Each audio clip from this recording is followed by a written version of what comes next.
Budget లేదు అసలు ఈసారి నేను ఏమి కొనను, అస్సలు మనీ లేదు, నేను కొనబోర్డులు అన్నీ నిండిపోయి ఇంక నేను ఏమి కొనకూడదు దేవుడా, ఇవాళ నేను కొనకూడదు, అసలు ఏం కొనుక్కోకూడదు, అస్సలు కొనుక్కోకూడదు, జాగ్రత్తగా చూడాలి, అన్నీ చూడాలి కానీ కంట్రోల్లో ఉండాలి.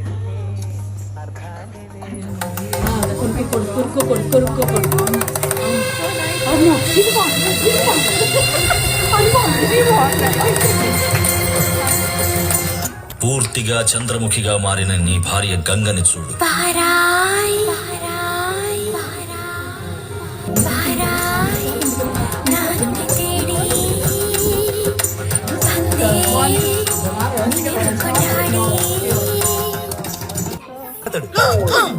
బొమ్మ బ్లాక్ బస్టర్ అంటగా.